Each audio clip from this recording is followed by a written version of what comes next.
Hello, my name is Brian Powers and I'm an interviewer for the Veterans History Project. Today is October 11th, 2014, and today I have the honor of speaking with a Korean War veteran, Mr. DeOtis Thomas Jr. Mr. Thomas, thank you very much for taking the time to talk to us about your time in the service. No problem at all. We always like to start out with the interview by asking, where were you born? Want me to ask? Mm-hmm. In Cincinnati, Ohio. And where did you grow up? Can In you tell us a little about where you went to school? Yeah, I was born in Cincinnati, Ohio.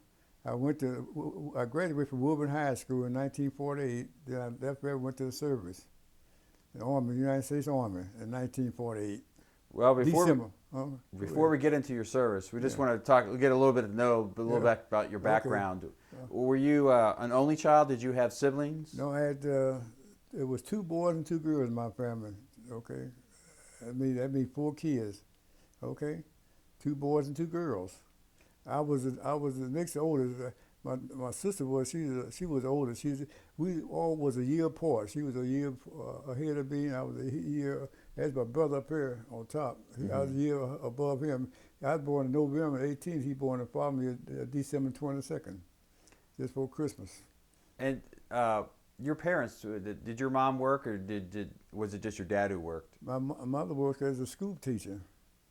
Yeah, she was born in Louisville, Kentucky, and then she met my dad. I don't know where she met him, but I guess he was he's a recreation supervisor here in Cincinnati. I think he's from Georgia or Alabama. Georgia. I don't know what part. That's back where I was born. I don't know. And what else I want to say? What else? So, what school did your mom teach at? Let's see. I'm trying to St. Mary's. St. Mary's? Yeah, right up the hill right here. St. Mary's. It's in Glendale. Oh, okay. Yeah, it's Catholic. And you grew up though in the neighborhood of Mount Auburn, right? Mount Auburn, yeah. Okay. Two streets over from Christ Hospital. So, was your mom teaching then too? Oh no. This is later on. She was later on. Actually, I guess we was way up in team there. Yeah. Because she's having babies so fast, she couldn't afford to teach. No, I'm trying to think of the year she got started teaching. She started teaching doing in 1940, 1948 and 1950, somewhere like that.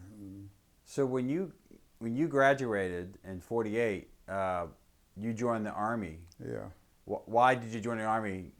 Because when I graduated, it was hard for people getting jobs back in them days. So I didn't have no dad, so I had to support my mother and my 2 sisters and brothers. So I joined the Army for them, So I support them. And where did you initially, when you joined, where did you go to get to do training? In Fort Dix, New Jersey.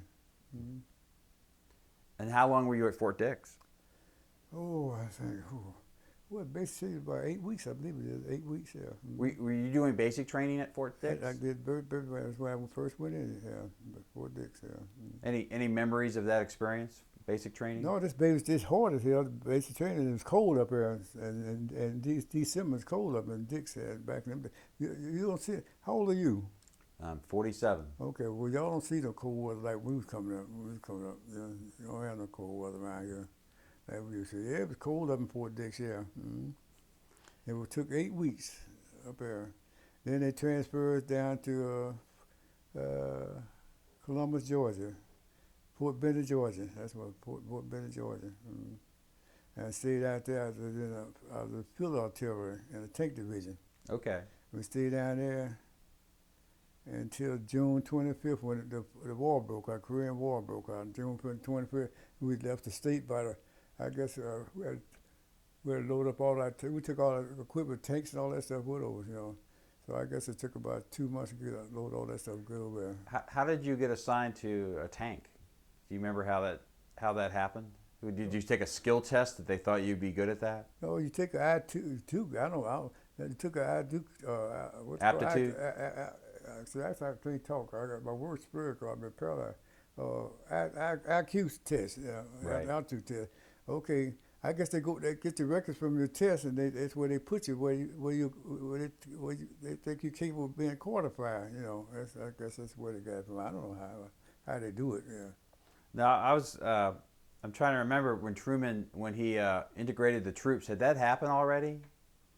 No, it did that when I was in there was segregated when I went over there. Yeah. So you were still in a segregated. Yes, sir. So when you went to basic training, you were All that was secretary until we got over the Korea War. Then Truman, Eisenhower, Truman won. I think it was Truman. Yeah, he deteriorated of what's called back in the day. So I'm getting kind of nervous and I can't talk. Yeah, he whatever. So you were when you were trained when you were in Georgia, all through 49, I guess. Yeah, all of 49, all up to June 25th when the war broke out, the Korean War broke out. Okay. You know, I said we left here about a week and a half. We got our stuff loaded up and went over and went overseas. But the tank that you were part of, that was all African Americans? All outfits was everything was all African American back in them days. Yeah. So, with a tank, how big is the crew? How many people were in your unit? In the company? Yeah. In my company? Okay. Well, I'm gonna tell you. Let's see. I'm trying to break it down. I think it was 100. I think it was 183, but you had 4 companies and a battalion, and then you had a personnel division.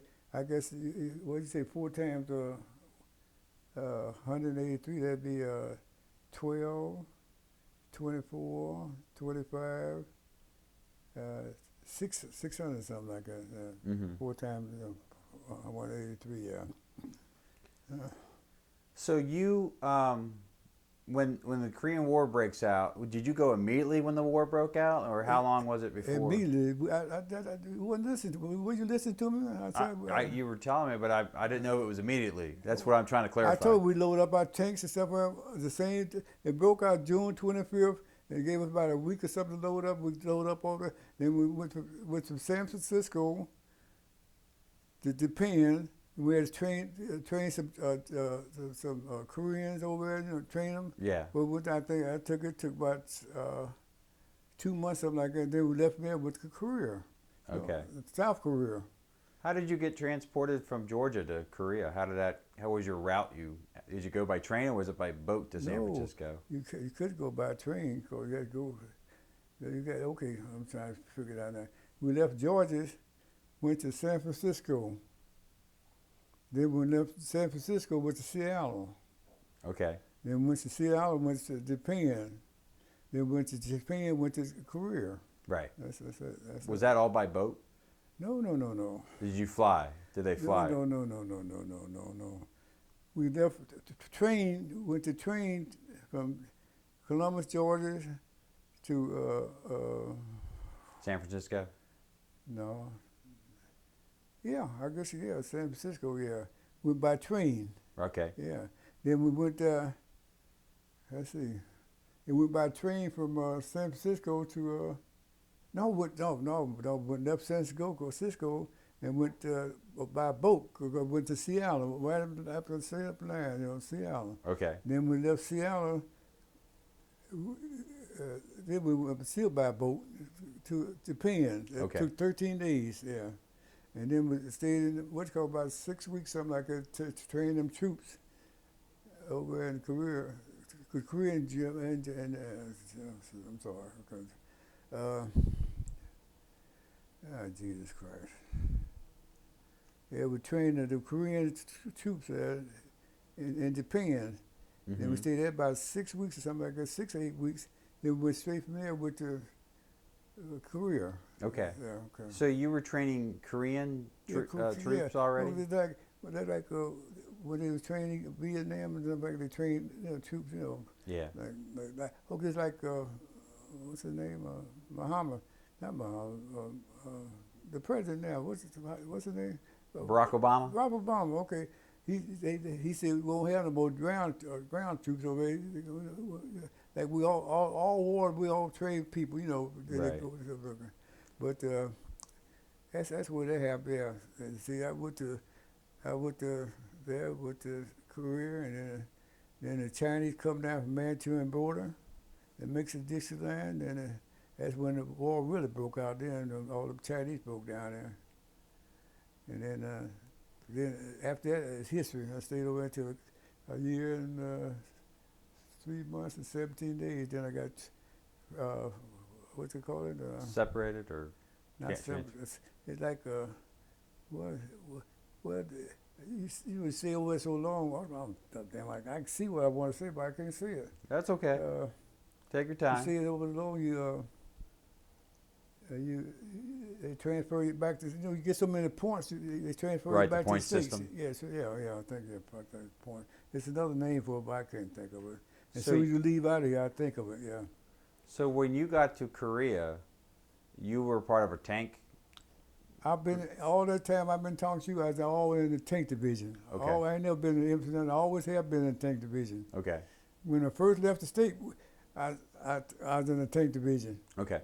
Yeah, 155 Hauser, self-propelled housing. I was a gunner. I peeped through what's called up and one set the tanks where to shoot, Yeah, I was a gunner. So that's how I made sergeant real fast, Yeah. Yeah. Mm-hmm. So what part of Korea did you start out in? Oh my Where were you God. guys going? Were you moving in going north, I guess? Well, let's see. Okay, we was in Seoul, Incheon. Oh, so many names. I can't remember all them names. Manchuan border. Oh Lord. Well, I've talked to other Korean War veterans. A lot of them remember hiking through the mountains. Did you have that with the tanks? Did you go through mountains with those tanks? No, because our tanks reached the mountain. We shot over the imps and something like that. The people on the ground. So all the ground shoot, we shot over them. Unless when the Chinese come out, they hit our outfit. We fought on the ground together. But other than that, we always. In other words, we was the backups for the infantry, Yes. on the ground too. That's what I'm trying to say. And we shot over them and cleared the path for them to get up where they wanted to go. That's what it was. Yeah. So you were engaging with not just North Koreans, but the Chinese. Yeah, I remember when they first broke down. That's when that's when hell broke loose here. Well, millions. None of them didn't have weapons. Nothing like this. It's old pilots, There's so many Chinese there. They didn't have sticks and clubs and stuff like that. Really? Yeah. Yeah. With so many of them, they stampeded like the cowboys, Indians, and the cows stampede. That's what they did us. That's What was going through your head when you saw that? I was scared. Yeah. Yeah, I was scared. I was going. I ain't had time to think about nothing but scared, ducking the bullets. Trying to hide some kind of way. Save my life or something like that. Yeah. Matter of fact, actually, I don't believe. You didn't have time to get scared. Yeah. Because fighting means a lot of things. Because it happens so fast, you probably don't realize you're in a war. Like it happens, all you want is try to stay alive one thing, I don't know why people in the United States right there kill people like that. Because it's hard to look a man in the eye. I don't care if he's an enemy and shoot him. Yeah. It's Did hard. you guys get pretty close to the enemy? Oh yeah, we was on the front line all the time. Yeah. Did your tank get hit? Oh yes, we lost. Matter of fact, I think that's how I got a shell shock or whatever it is. Because I tank got blowed up, by I guess mortars. I guess mortar shells because them Chinese were good with them mortars. Yeah. And they thread a needle. With the eye with them, what's called. They was good. There was so many of them. They overcome me. There's too many of them. So did you have to get out of the tank when you guys got hit? Yeah, you couldn't stay on the tank. What do you want to stay on the tank for if you get hit? Yeah. No, I know, but were you inside the tank when it got hit? Oh yeah. So did you have to just everybody got out? Yeah. Got out. Yeah. You got the doors. Matter of fact, you had the doors. Just clam off the tank and go somewhere and hide dig a foxhole or something like that. Did you get trained in some way to how do you abandon a tank? Do you get up and start shooting before someone shoots you or something? Oh, you had all that training way before you even left before the war even broke up. You know, you had that training. Yeah. But what was the procedure you were trained to do to get out of the tank under enemy fire? Well, you did all that back in the United States. They just cram up like normal, just do the normal thing you're supposed to do. You know, whatever it took for you to get out that tank, that's where you do that training. Yeah. You know what I'm saying? Yeah, whatever it takes. You know. So when you got out of the tank, what did you do? You just run for cover somehow? Run for cover, yeah, go foxhole or something like that. Yeah. Yeah. But most times when you stationary your tank, something like that, you dig a foxhole all around your tank. You know what I'm saying? Okay. That's your protection right there. You know, the foxhole around your tank. Yeah. Oh, that's been so long ago. And okay, I'm just like a lot of people. They don't know. They see these pictures stuff like that. But that's TVs and stuff like that. Just telling lie. Cause when you're in the wars like that, when it get dark at night, you can't see your own self. I don't know why people in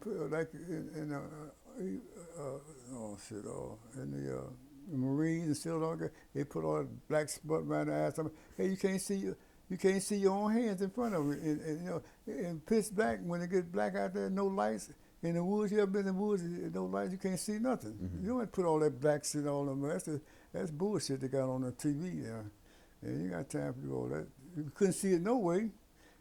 Like you and I right here tonight talking like that. If you was in front of me like I was over in Korea War, in Texas anywhere at night and no moon out, you couldn't see it. I couldn't see you. Right. You couldn't see me. Well, when you were at night, when you were up on the front lines, could you sleep? Would you just sleep where you were at? I couldn't sleep. I couldn't. I'm scared, too scared to sleep. You wake up and somebody standing up over you. A lot of people got killed for going to sleep. Because, okay, every outfit, you had to post a guard duty on nights, you know. So that's to surprise people so they can go and sleep and rest in peace. But guys on guard, they go out there and go to sleep or something like that and let the enemies do, you know, come and wipe out the whole. A lot of outfits got wiped out because they went to sleep on the guard post, you know. So, no, it's hard to sleep. That's right. Okay, I'm tell you right now, you know, I never go to bed right now, I don't know why, before 11:45 or 11:45, like, because if I do, I wake up all during the night, you know. Oh, yeah. I try to stay up long enough to watch the news, 12 o'clock news, some other sports, stuff like that, so I can be tired, real tired when I go to sleep, see. So you always had some sleeping issues your whole life after the war? After the war, yeah, right to the day. See, I don't never go, I don't care what time you come in around 10:30, 11:30, 12:30, maybe 1, 2 o'clock in the morning, I'm still up, you know. So, okay, if I go to bed like a lot of people go to bed 6, 7 o'clock, if I go to bed 6, 7 o'clock in the evening, I twist and turn all night long. Then when it's time for me to go to sleep, I'm wide awake. You know, I'm restless. I'm tired. I'm really tired. I'm twisting and turning all night. You know. Yeah, I guess it might be fighting or fear. Well, I don't know what it is. Yeah, I don't know what it is. I can't say.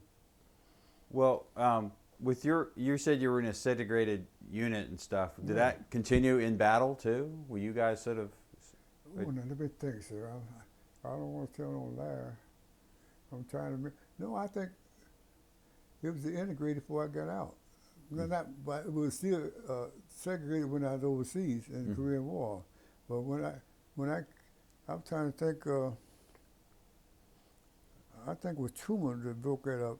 I think broke that up. He did, but I can't remember when he did it. I can't remember either, though. I almost could see it, but I can't remember. Yeah, he's the one that broke that up. Yeah, because they fired Eisenhower when he's over there because he wanted to drop a bomb, a atomic bomb on the Korea. And Truman made him come back and fire him. Oh, you mean home. MacArthur, General MacArthur? Yeah, MacArthur. Yeah. Did I say that? No, he said Eisenhower. I think you meant MacArthur. Wait a minute, I'm sorry. Excuse me. See, I can't help it. Didn't MacArthur wanted to get more into China, didn't he? Well, let me think. That's what I was told. MacArthur wanted to drop the atomic bomb over in Korea. Right. That's what happened there. And he promised all of us he's gonna have us home by Christmas. Right. Yeah, that's what it. Well, do you MacArthur remember? did. Did you get all the way up to the? Manitoulin border? Yeah. Yeah, yes, sir. Yeah. Yeah, all the way up there. That's when the Chinese hit us hard and sent us all the way back to Incheon to the beach. And they ran it all the way out to the beach. Yeah. So you were part of that retreat too? Oh, yes, sir. That first retreat, yeah. Boy, it was rough, yeah. And okay, the Navy, they had the big Moors, the ships out there. They firing them big. They call them big Moors back then, big guns over. Yeah. All night long. That was our protection because we was on the beach. We couldn't go no further on the beach. And the Navy stepped in. They saved our life. And the Air Force, got to give them a lot of credit, boy. The Air Force is a powerful unit. Yeah. Yeah. They were good men, yeah. And all outfits good. The Marines, they tough too. They rough, yeah. All of them good. So you were on the move a lot, either going forward or going back, huh? You go so far. Okay, I guess how you okay. Oh, just like you got a shotgun, you got to pump it, shoot something. That's the same way they have us running. If it got too rough, we had to retreat. Retreat, that's the word for it. Retreat, yeah. And then they send some more reinforcement like that. Then we tolerate, go back.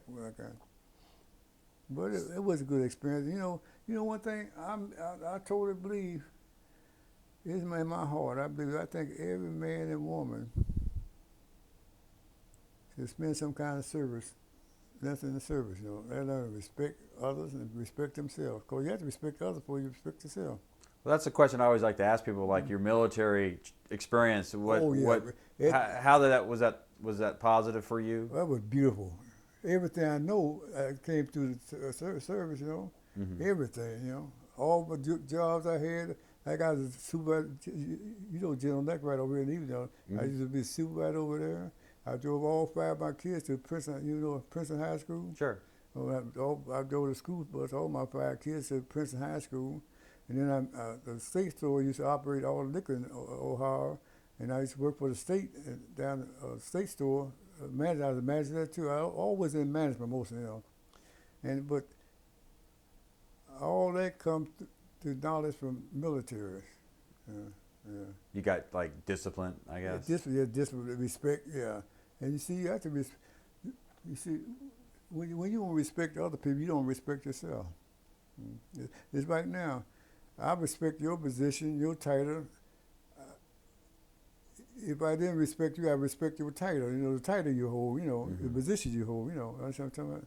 The job you're doing, so I respect that. Especially, and then if you're doing a damn good job, I give you a silver star there, gold star, yeah.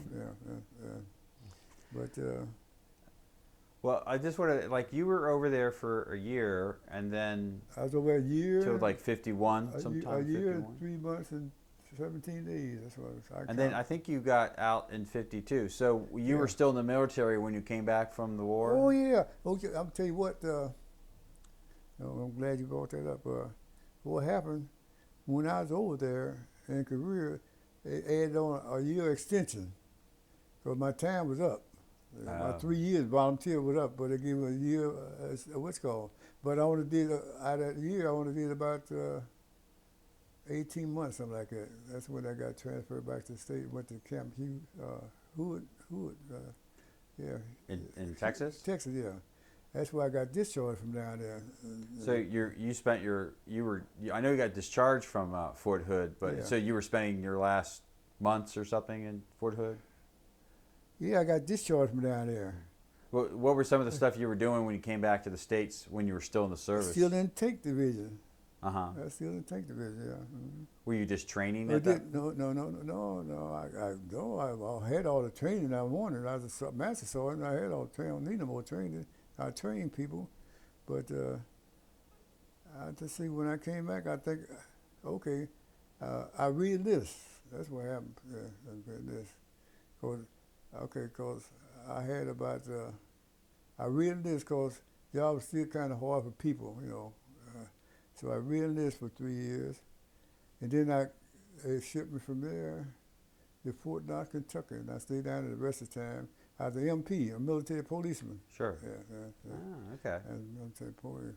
So when you were still in the service, that's when integration started happening in the Army. all over. But Marines, did you Navy. have any experience of that? You were probably part of that beginning process of that. Oh yes, I was part of it. Yeah, yeah. Do you have any memories of that those when that was how that process began, or what they were trying to do, or? Oh, I know exactly what he's trying to do. Was, yeah, well, everybody's fair, so I don't have no complaints because everybody got along pretty good. So I don't have no complaints. Everybody play. Yeah, I don't think white but back in them days they called them colored. They don't know where they got that black shit from. Afro and black. Yeah, they want to be African American. They go back to Africa as far as I'm concerned. I don't want to go back there. Matter of fact, the Africans don't want us to go back there. You know what I'm talking about? Right. So the hell with that. You know what power I believe in? What's that? Green power. Damn the white or black. You know what I'm telling you too. I'll be honest about them. Yeah. So you seem to have a good experience with the military, but why didn't you decide to make that maybe a career, or was there a reason why? I wanted to. I thought I'd explain it to you. Well, before we started taping, you were talking a little bit about that. But okay. Can you talk about that on tape? The reason I probably did 30 years in there because I was master sergeant. I made good money.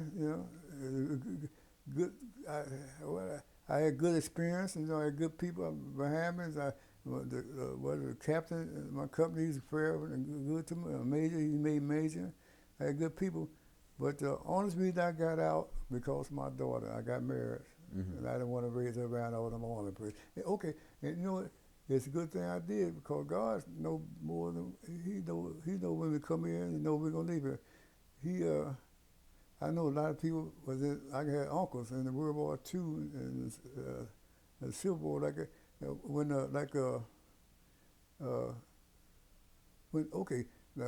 the Korean War broke out, they grabbed all the World War II veterans and sent them over there first. They first one got killed. That same thing in Vietnam, all that. They send all the experienced people over there, I know a lot of old people got killed because they had experience, And then, unfortunately, they get killed, because they send them over there first. Then they have a lot of not experienced servicemen under them, young people, Well, that's go with the program, I guess. But did you keep in touch with anybody you knew from your days in the Army? Of course, yeah.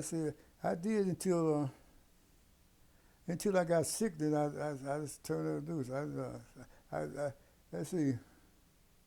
Okay, one guy, Sergeant Lewis. We was good friends up with, but he was married and I was married. And hold on, I think it's my nurse call. Hold on for a minute. Oh, that's my. Not World War II, World War I people. He went over Vietnam or over the Korean War. A lot of people got killed, accidents, going swimming, or going somewhere where they had no business going. Yeah. That's what I'm talking about. Yeah, doing things they shouldn't be doing. Did that happen? Did you witness that when you were in Korea? Of course, yes, sir. Yeah, not only me, every individual got the common sense.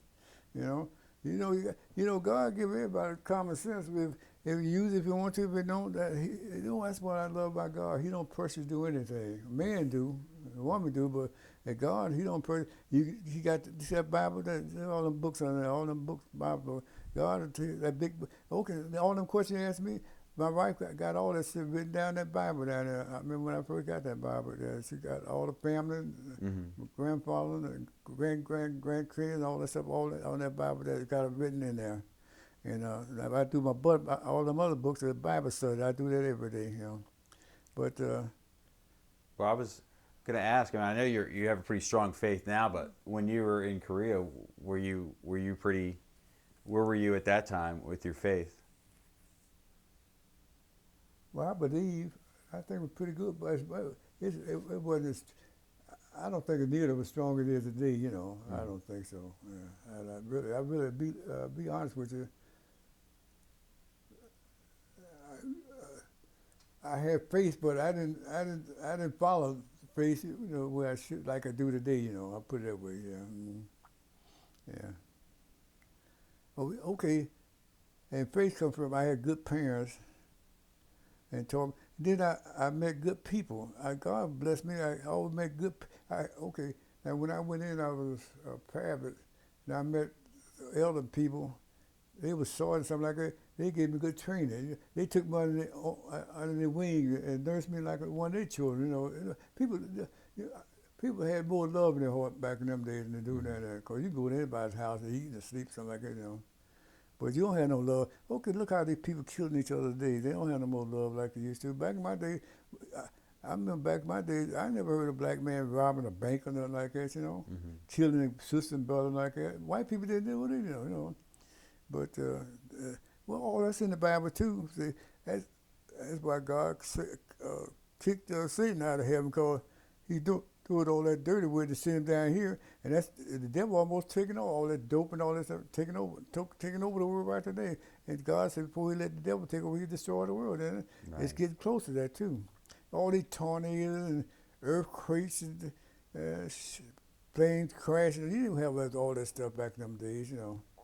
Well, I had another question I used to ask Korean War veterans is, they always call it a police action, or it's the forgotten war. A war is a war. What are your thoughts when you hear people refer to it as a police action or as the forgotten war? Well, actually, sir,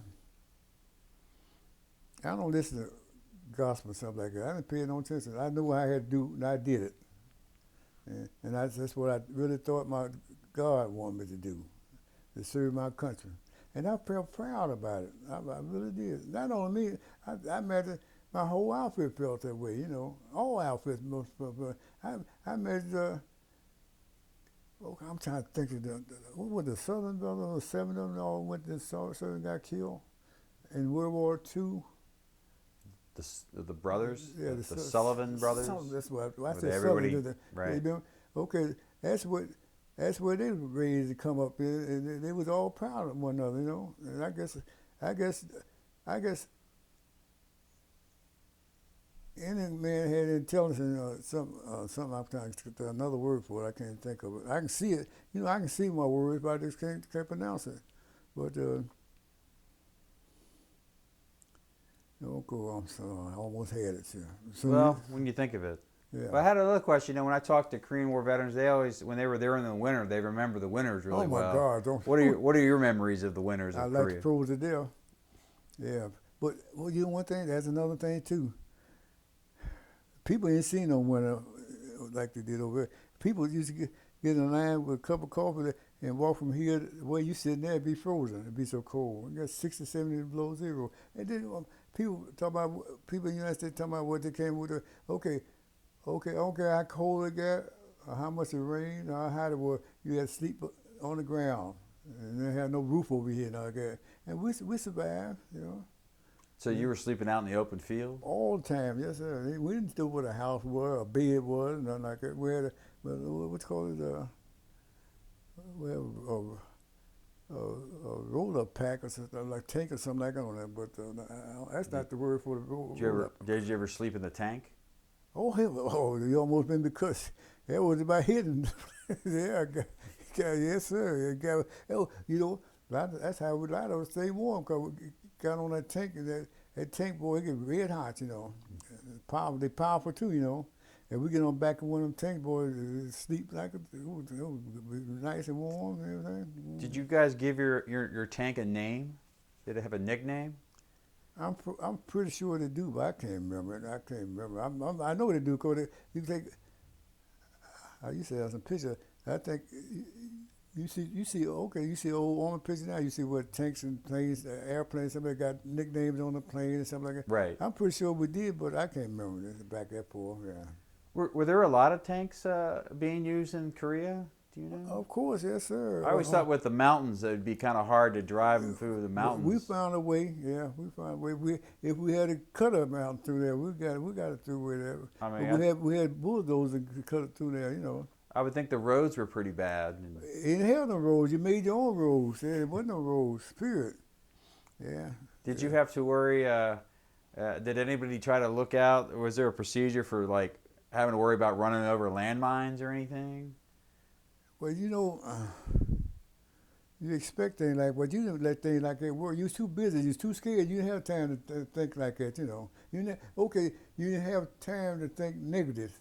Right. You always thinking positive, a way of getting out, the way of getting out, a way to helping other people. And some, I put it that way. I think that's the best way I can strive that. Yeah. Well, in your tank itself, how many guys were assigned to that tank? Oh, let me see. You got your gunner, that's me. You got your sergeant. You got 2 sergeants. Your tank driver. You got the loader. You got the ammunition squad. I guess about 8 of them, sir. Maybe it might be a little less. It might be 1 or 2 more. Was it pretty tight fit? Oh yeah, but them tanks are pretty big too. Yeah. Well, okay. Only person fitting the tank is the driver, and what's called the rest of you walk up beside the tank or in front of him, something like that. So you did a lot of walking, huh? Oh yeah. Well, I did. I was a gunner. I was intelligent.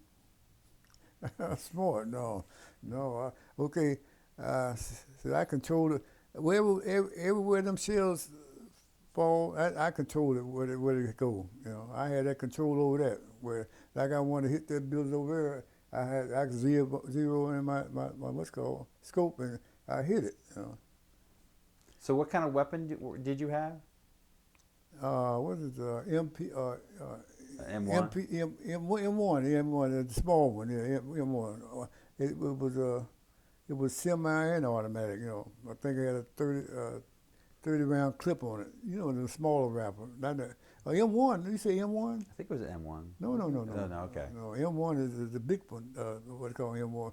I almost had it. Is M1? No, it's not M1. Oh shit. Not the M1. Well, did you have to walk with all your ammo? Oh yes, sir. How many pounds is that? No, I don't know. So when you're scared, you don't worry about that. You just want to get the job done and get out of there. But of course, you was trained. Let's see. I guess if you train to do something, it doesn't bother you. Okay, I tell a lot of people now. I tell young people something like that. I know a lot of people. I told them, okay, now when I retire from Jesus, when it's time for me to go, a lot of people, D, ain't you going on? I said, yeah, when it's time to go, because I'll be busy trying to do the job right and do my job right, and I don't really trying to break the company or trying to get money. I'll do that. If the company don't make money, I look like this, I can't make money. So I always try to do the job right, and I try to enjoy my work. If you enjoy your work, your work come easy. Mm-hmm. And if I would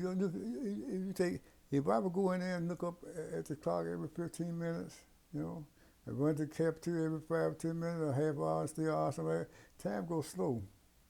When you go there and do your job and did a decent job and you don't feel guilty about nothing like that, time goes, you enjoy your job. You enjoy the people you be around, mm-hmm. Except the bonehead, you stay away from the bonehead. You can spot a bonehead. I never hang that. My parents didn't allow me to hang around no bonehead. So if I come home, walk down the street with a boy or something like that, it wasn't no gun, my mother would kill me.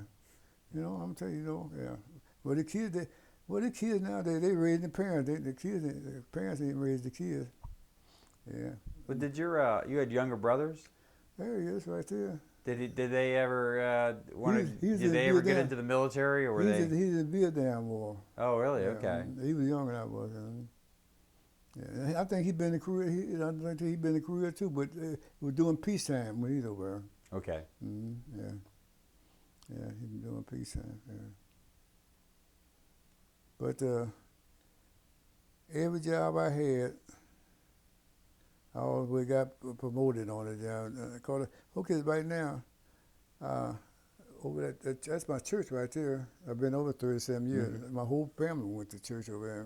My wife, she was a mission. She's the president of the missionary. She's the president of the mass choir. She's the president of the junior choir. She's the president of the senior choir, and she's president of the missionary. That's why she got all them ribbons stained up there, because Cause when you enjoy your work, it comes easy. You know, it Sure. does. It comes. But if you don't want to, it's hard when you duck and work, cause you always duck scared somebody gonna find you, or, see somebody. It's hard. But if you go and do your job, you feel proud of yourself. Your time go fast. A lot of people say, "D, ain't you going home?" I say, "Yeah, when it's time." And he says, "Time is now." I look up at time. I'm a half hour getting out of there. I said, "I'm happy." I did my job, and what I did, I felt good because I know I made my superior feel good because I did a good job. You know what I'm saying? I wasn't trying to cheat him out of nothing like that, By me, but it's like the president of my company. I was out there in Lebanon just before I retired. He wanted to send some packages down in Texas, Houston, Texas, and he said, "Do you mind taking some over to the airport to call something?" He said, "I pay some gas." I said, "No, I don't mind." And he said, he said, "I ain't worried about you, D." He said, "If I worried about you, I wouldn't have told you." He said, "I told you, asked you to do it because I know you would do it. I know you would do it right. That made me feel good. It really did. And he thought that much of me. All them people in the company, he thought, chose me first. So. Well, who was your leader over there? Who was over there? who were you following? Who were you taking orders from when you were in Korea? Oh Jesus! Boy, that's so long. I'm trying to think of it. We had a captain. We had a captain, 2 second lieutenants, 2 master sergeants. I can't remember. I think Sergeant Mark. He was a beautiful guy. He made lieutenant for us. He's beautiful. He's from Macon, Georgia. Never will forget him. It's hard to forget a good person, good guy you come up with. But I can't remember. And we had a major and a captain and two lieutenants. But I can't remember them because most second lieutenants, they didn't know nothing no way. They fresh out of school, they didn't know nothing no way. But I can't remember their name. I swear I wish I could. Well, do you remember I can see the face, but I can't remember the name. Yeah. Do you remember a really close call that you had, like when you were in Korea, where you were like, where you thought that was going to be it? Like you were, Oh yeah. When them Chinese came off of Manchurian border, all them sticks and hammers and blowing the horn, I was scared to death. There was so many, it stampeded us. Yeah. They were coming right at you. Yeah, How far away how far away were they when you first saw them? Oh shit! I think from here to the trees over there. Would you hear them where you put it? They be blowing them horns, making all that noise, That's scary to death right there. Them horns and noise. Because it sound like a million, but probably 2 million of them out there. It was scary. It'd be so dark too, you couldn't see nothing. Like I said, you put your hand in front of them, I couldn't see my hands in front of me. Were they attacking at night? Generally, yes, sir. That's the only time. Hey, that's the only time you got to advance anything at night. Yeah. Wait, they attacked at night? Yes, sir. That's when they get you on night. Yeah. That's when they really get you. So how did you get out of that situation? Were you guys just able to outgun them or something? Outgun them, yeah. We had, United States smart people. Yeah. And you know what I say? If you're doing halfway right, God gonna back you up. He gonna back you up. He will. You have faith in him, he gonna back you up. Well, I only got one last question. So, I mean, you see the stuff going on now, like Afghanistan and Iraq. I mean, what are your thoughts when you see that we're still fighting? I mean, like we're talking 60 years after you were in combat. They're doing the same thing when we was in there. The Bible says you're going, rumors of war. That's in saying the Bible. That's what we're doing. Every 5 years, every 5 or 6 years, a war break out somewhere. So, it'd be sometimes less than 5 years, but every time, like we haven't had no World War, like World War I and Civil War and World War II, stuff like that, but we haven't had wars like with Vietnam, and not Vietnam, but with this place, what's it, ISIS or whatever it is called. Oh, ISIS in, ISIS, yeah, in all Iraq that and stuff. Syria? They were Iraq, this guy over, what was it, like the planes come over, bomb the trade center and all stuff like that. That's war, you know. So, that's it. Hey, man, if man listened to the Bible and believe in the Bible, he wouldn't have no problem. You know, I'm gonna tell you that he wouldn't have no problem. Of course, I don't have no trouble with nobody. Cause you know why? But 99 times out of the time you come here, I'm gonna be here, looking at my TV, reading my Bible, or cooking my food, or ironing my clothes. What I'm gonna do? He doing something, running my sweeper or something. You know, making my bed up, or doing my linen. See, my liner boy, I took it down, still down. But most of my clothes are permanent pressed on my shirts, stuff like that. But Did you learn to iron in the Army? actually, yes, sir. The Army, Marines, the Navy, Air Force, learned, man, anything he want to, if he want to. I mean that from my heart.